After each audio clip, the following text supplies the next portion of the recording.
Hello, everyone, and welcome once again to the Temple Institute Parsha class. My name is Gedalia Meyer, and I'm podcasting from Ma'ale Adumim in Israel. There is a never-ending discussion on whether we make our choices purely as individuals or as followers of the society we live within. Probably the truth is that it is both. But being as those who enjoy these sorts of debates want it to be one way or the other, we shall join in the fray. Which is it? Are we primarily individuals who call our own shots, or are we nothing more than herd animals who are fated to follow after the mob? This debate has probably been with us as long as people have been debating things such as this. It is a good question, even if both answers are partially correct. We prefer to see ourselves as independent people, not subject to the whims and fancies of our society and our peers. That outlook grants us a kind of nobility, as though we were above all those fads and fashions and willing and able to stake out our lives and our choices on our own. It is hard to imagine anyone wishing to see themselves otherwise. It would be throwing ourselves to the winds of whatever is in vogue and disregarding all that makes us feel like we are unique. On the other hand, we all know that this is frequently nothing more than wishful thinking. We do follow all those trends and habits. There is hardly a single thing that we do that isn't influenced in some way by all the practices of the society we live within. Even the languages we speak and the way that we speak them are nothing more than following a well-established custom. Of course, in the case of language, this is nothing to be ashamed of, but it is nevertheless really a great example of how we are mere puppets in the immensely powerful forces of the world around us. This has always been the case. It is not easy to say whether things have moved in one direction or the other through the millennia. Were we more individualistic or more groupies in the past? Who knows? We probably prefer to believe that we, in our enlightened present, have finally conquered that all-powerful pull of society. We no longer live in the dark ages when everybody had to follow the same religion and live basically the same life. We have moved light years beyond the bonds of even the 20th century norms and necessities and have staked out our futures as true pioneers, going in whichever direction we see fit. But are we so sure that this is indeed the case? Maybe we are just following the mob as it finds new ways to be cool. We may use our newly gained access to everything at the press of a button to buttress the idea that we are the first generation to truly have the freedom to explore whatever we want and to do whatever we feel like doing. All previous generations were stuck with whatever they had available to them, and thus were bound to limitations whether they liked it or not. But we have finally freed ourselves from those constraints, and the sky's the limits. But we can really be positive. But can we really be positive that all this instant access to information has really given us this previously unattainable freedom? Anybody who has spent any amount of time at all on the ubiquitous web known as social media knows that it is anything but a liberator.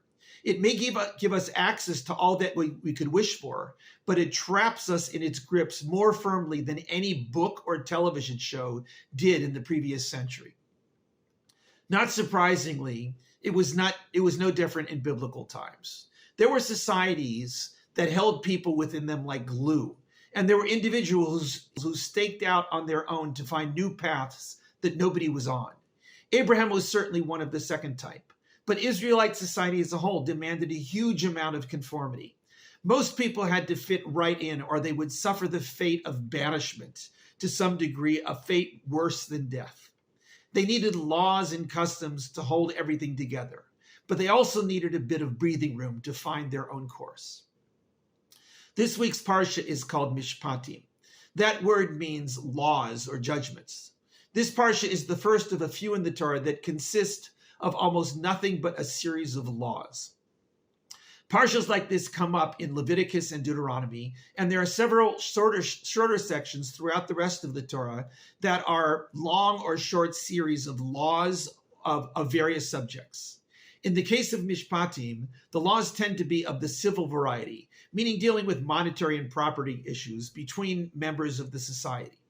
Up to this point in the Torah, we haven't really seen anything like this.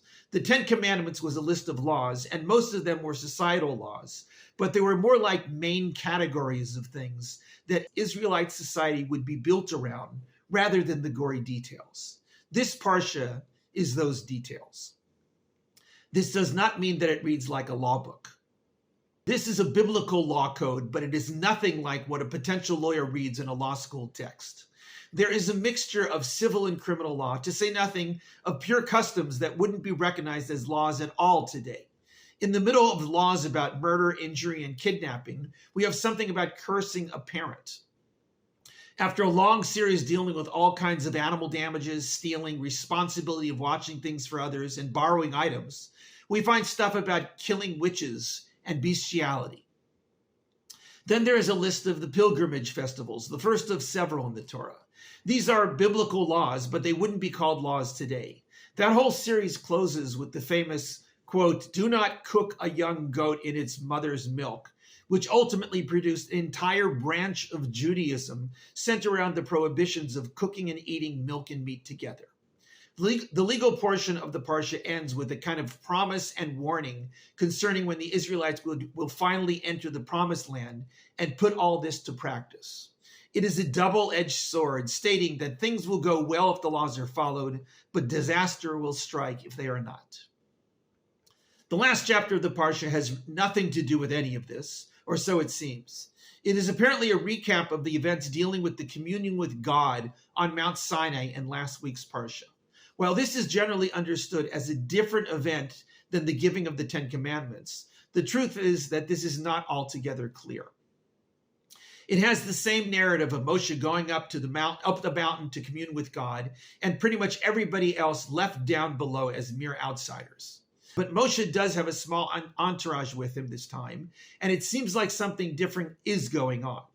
He does receive the famous tablets this time, which apparently he never received the first time. There is a cloud-like appearance on the top of the mountain this time, and not all the thunder and lightning. The cloud was God's glory, which was visible to everyone. The Parsha closes with the description of this glory as appearing like a consuming fire that everyone saw. Moshe stayed on the mountain for the classic 40 days and 40 nights. But in the middle of that long series of laws, there is the verse that is quite confusing and frequently goes unnoticed altogether. It is not very easy to translate, which may be the reason why it tends to get ignored. It doesn't seem to say anything at all that definitive to begin with. The verse reads, quote, "You shall not be with the majority to do evil, and you shall not respond to a dispute to twist things, and you shall follow the majority." This is about as clear a translation of this verse as there is. And like I said, it isn't very clear.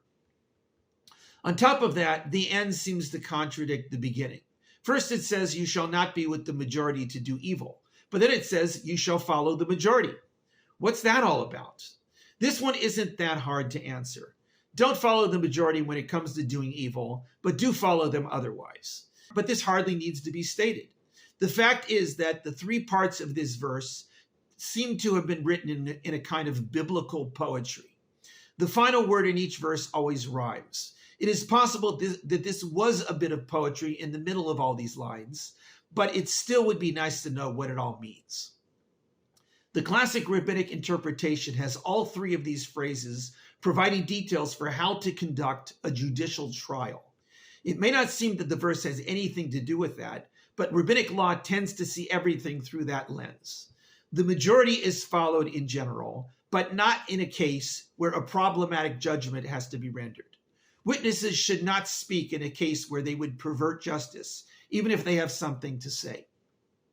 The verses immediately before and after this verse lend support to this reading, since they also seem to be dealing with court cases and witnesses and such. But there may be something more general than the limited scope of a trial. It has to do with following the majority sometimes and staying away from them at others, and staying out of other people's business when it will only make things worse. Thus, the last phrase reads, "Go with the flow when it seems like that's a good way to go." The second phrase reads, "Don't mess with other people's problems if you will only make a bigger mess of them." The first phrase might read, "Don't go with the mob when they are up to no good." There is no contradiction in any of this. Sometimes the mob should be followed, and sometimes it shouldn't. Sometimes you should get involved, and sometimes you shouldn't. It's always a judgment call, and it's not always easy to know how to make that call. There is something particularly interesting about that first phrase. Do not follow the majority to do evil. While this seems obvious and hardly needs to be stated, the fact is that it does. We are social animals, and we get caught up in the most ridiculous of things just because everybody else is doing it. This happens to us all at one time or another. It's almost impossible to avoid. Sometimes we are quite aware that this is happening when it is happening, and we still cannot manage to extricate ourselves from the whole thing. That mob is like a powerful magnet that just pulls us and never lets go. It is only when we hear some sort of wake-up call, like the few words in this phrase, that we find the wherewithal to pull ourselves away.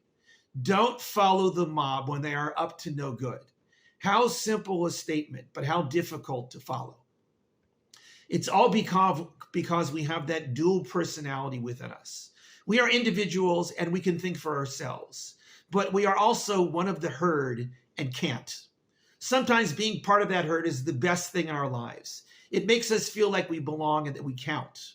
But at others, we have to assert our independence and stand up for who we are, even if we have to stand alone. Life throws curveballs our way periodically, and being our own person may be the only way to field them. Shabbat Shalom.